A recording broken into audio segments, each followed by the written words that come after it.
Yes, the title is bold because this is the world's first full-frame 35mm f/0.95 lens for Sony FE, Nikon Z and Canon RF mount. So let's see what this lens is capable of. Before we start this video, some disclosure. This is not a sponsored video, it's 100% full-on, honest, no bias review video from us. Laowa lent us this lens for a couple of weeks to create some videos and show it to you guys. And also, Laowa didn't get a chance to view any of this video before it's published. So let's get started right away. So I have been using this lens for a couple of weeks and I must say, it's a great lens. It has a great optical quality, builds like a tank, and it only costs $899 USD, which is $500 USD cheaper than the 35mm Sony GM f1.4. I know this might not be an apple-to-apple comparison since the Sony GM is an autofocus lens and this is a fully manual lens.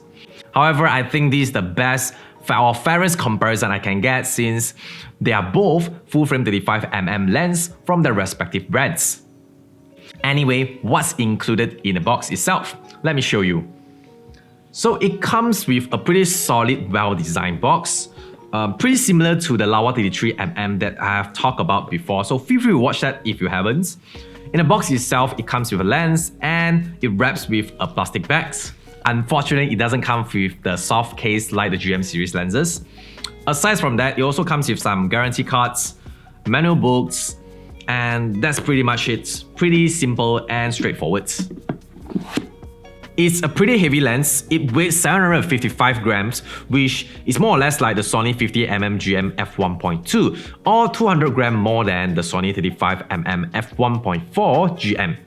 In hand, I feel it's a bit front heavy without a cage.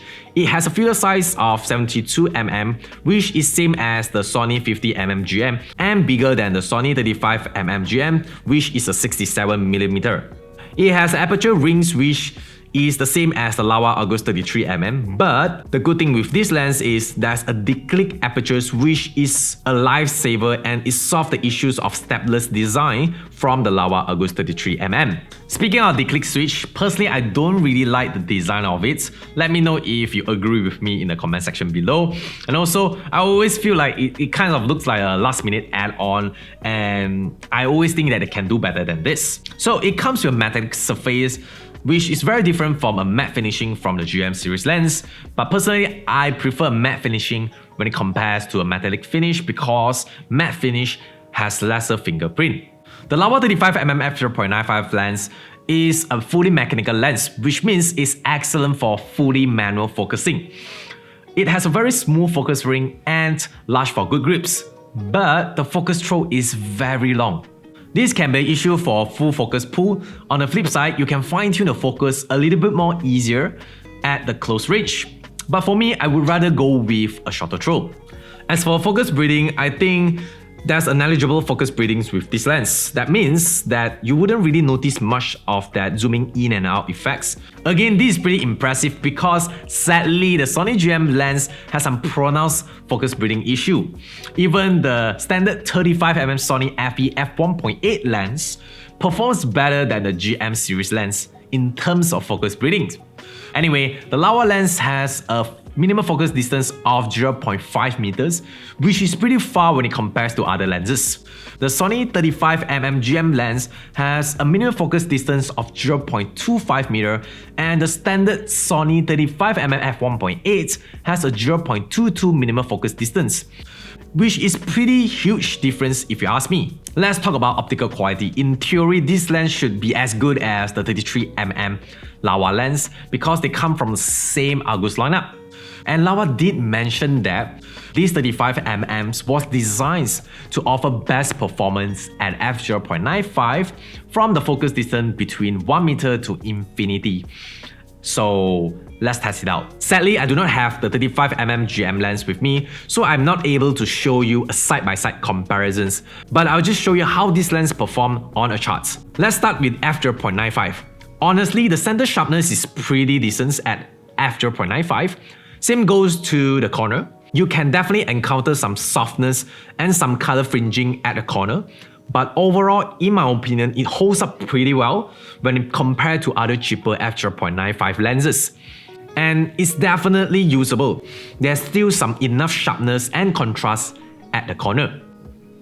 Something to keep in mind, this is a f0.95 lens, so there's no surprise that it's not perfectly sharp, especially when it comes to a lower price point.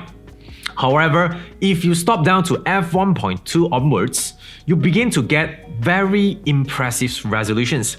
Nevertheless, the image doesn't have the same bites at f1.2 or f1.4 that you would expect from a Sony GM lens. The GM series lenses surely performs even at wide opens, but of course, it comes with a great cost.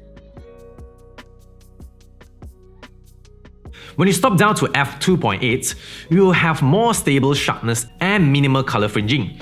At f4 onwards, you can see gradual improvements which leads to spectacular image quality from corner to corner. Overall, what really counts is at a widest aperture. At f0.95, the image at the center is lower contrast, but you can kind of add in more contrast in post, and like mentioned, the quality at f0.95 is certainly more than usable. Aside from the charts, I also took some photos, and as you can see, the quality and colors is pretty good, even it's straight out of camera. Honestly, I'm not a pixel picking guy, so it looks pretty sharp and even zooming in at 200%. Even though we encounter some softness at the corner in f0.95, but honestly, you wouldn't notice much in real world, and seriously, no one is going to look at a corner when there's a luscious, rich bokeh when centering your subject. Let's move on and look at the distortion and vignetting. Laowa creates lenses with less distortions, and there's no surprise that this has a very little distortions, which is great. However, as you might imagine with a fast lens like this, vignetting is present at f0.95 and it stays quite noticeable until f1.4. Although as you stop down to f2.8, it begins to get better. Having said that, the vignetting may not be the best I've tested, but certainly not the worst either. The creamy buttery background blur is what this series of lenses is about. Not only the depth of field is extremely shallow, as you expect from a wide aperture, but the character of the blur itself seems very pleasing. This lens creates some amazing round bokeh at f0.95 thanks to the 15 aperture blitz. Having said so, there's some onion rings around the bokeh. When you stop down, the bokeh stays very aesthetically pleasing. So even if you're using the lens for f1.4 or f2, you still get some beautiful background blur.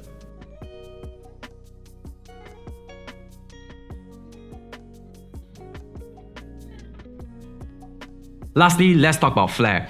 In the last 33mm Laowa lens video, I didn't encounter much flaring issue, and the things that really stood out with that lens is the beautiful circular flare. So I kind of set my expectations there. Unfortunately, that's not really the case with this lens. As you can see, this lens doesn't light flare that much, and the image seems to be lower contrast when the light hits. Based on my experience with other Sony lenses, the GM series lenses definitely outperforms in this test. Having said so, I personally do like the huge reddish light flare at the corner when the light hits the sides of the lens. It kind of reminds me of my Metacom 50mm f0.95 lens. Let me put it this way, if you're looking for a full frame f0.95 lens, it will probably cost you more than $899 USD. And most importantly, this is the first 35mm full frame f0.95 lens that you can get right now. Value wise, the Laowa 35mm offer you some pretty great price point, great image quality, and well built. Honestly, it is a very fun lens to use. You can literally see this in dark, and it offers you some pretty good low light capability. But in a practical point of view, it's pretty hard to use in terms of focusings because it's an f0.95 lens and it's pretty heavy. So most of the time, I'll just stop down to f1.4, f1.8 to get safer shots. And this is definitely not my go-to lens on a gimbal, especially without a photo focus system. So, like I mentioned earlier, this is a fun lens. You can definitely create some amazing creative shots using this lens. So, let me know what you think about this lens in the comment section below. If you're interested with this lens, feel free to go to their official website, which I'm going to link it in our description below as well. And as always, create, learn, have fun. I'll see you guys in the next video.